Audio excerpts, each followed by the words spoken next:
Assalamualaikum warahmatullahi wabarakatuh. Kami dari Universitas Ahmad Dahlan Yogyakarta. Di sini kami ingin memenuhi tugas mata kuliah Profesi Pendidikan dengan dosen pembimbing Bu Dia Puspitarini, SPD, MPD. Baiklah, kami dari kelompok Sumatera. Adapun topik yang akan kami bahas yaitu problematika pendidikan di Sumatera. Sebelumnya, izinkan saya memperkenalkan diri. Nama saya Indah Marcella. Saya akan bertugas sebagai moderator pada hari ini. Saya akan membimbing jalannya diskusi ini. Adapun anggota kelompok saya yang berjumlah 11 orang yaitu Wahyu Nursanti, Trianurul Aini, Alivia Elvita Kusuma, Resa Naili Izati, Elis Nawindarsi, Mertia Robiah, Amelia Fitrah Tunisa Ramadhani, Nadia Rita Safitri, Muhammad Zikri Aksa, Fadlan Manggara Duitama. Baiklah teman-teman, tanpa menunggu waktu yang lebih lama lagi, langsung saja kita mulai presentasi ini. Untuk pemateri pertama dipersilahkan. Meski sudah memasuki era milenial, angka putus sekolah di Provinsi Jambi rupanya masih cukup banyak. Berdasarkan data dari Neraca Pendidikan Daerah 2018, angka putus sekolah di Provinsi Jambi yang paling tinggi ada di tingkat sekolah dasar. Data per bulan November 2018 lalu, angka putus sekolah di jenjang sekolah dasar mencapai 1.037 orang. Di Provinsi Sumatera Selatan pada tahun 2017, ada ribuan anak mengalami putus sekolah. Kepala Bidang Sekolah Menengah Atas Dinas Pendidikan Provinsi Sumatera Selatan, Boni Syafrian mengatakan total siswa di Sumatera Selatan pada tahun 2017 ada 300.000 orang. 0,75% diantaranya mengalami putus sekolah, atau sekitar 2.250 orang. Di Provinsi Lampung pada tahun 2017 tercatat sekitar 60.000 anak sekolah dasar di Lampung yang terpaksa putus sekolah. Sebab adanya berbagai macam faktor yang melatar belakangi masalah tersebut. Salah satu faktor yang menyebabkan anak putus sekolah yaitu kondisi ekonomi keluarga yang kurang beruntung.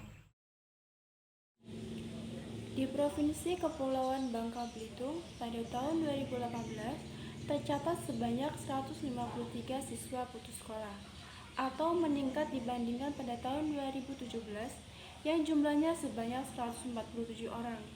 Dinas Pendidikan Bangka Belitung menjelaskan rata-rata putus sekolah karena faktor kehidupan sosial, bukan persoalan ekonomi karena biaya pendidikan sudah dibantu pemerintah daerah.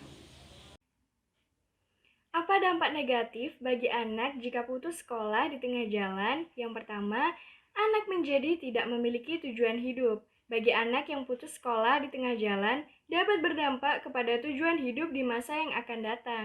Ia akan menerima apa saja yang ia dapatkan pada saat itu. Jika anak sudah tidak memiliki tujuan hidup, hal ini sangat berpengaruh kelak kepada pola pikirnya. Yang kedua, anak menjadi bandel dan nakal. Anak yang tidak sekolah, maka kenakalan menjadi sangat tinggi. Rutinitas bermain semaunya dan bergaul kepada siapa saja yang ia pikir asyik untuk diajak bermain. Anak sulit untuk diatur. Tambahan lagi, ia tidak mengetahui bagaimana bersikap baik dan hormat kepada orang lain. Hal ini, jika tidak segera dikontrol, maka anak akan menjadi bengal bahkan berbahaya saat ia dewasa. Anak menjadi frustasi. Anak putus sekolah yang sering terjadi dalam kehidupannya, anak menjadi stres dan mudah frustasi. Ia akan merasa bingung dengan masa depannya.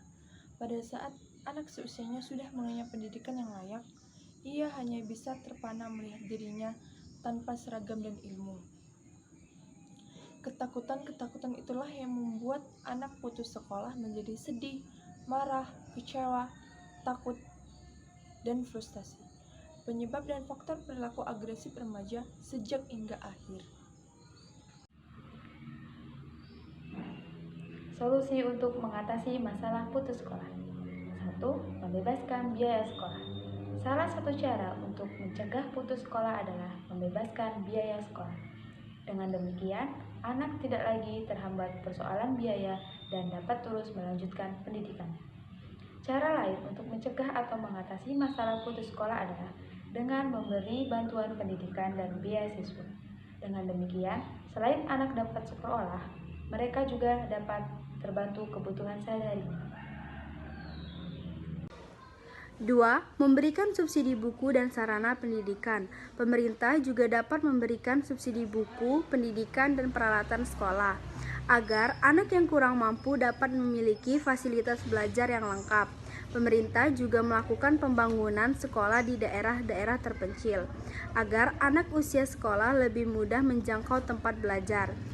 Program guru bantuan di daerah terpencil juga dilakukan untuk menyediakan tenaga pengajar di sekolah ini. 3. Mengirim guru pengajar ke daerah terpencil. Semua upaya ini tidak akan berhasil bila dana pendidikan dikorupsi, yang menyebabkan fasilitas dan bantuan pendidikan tidak sampai pada penerimanya.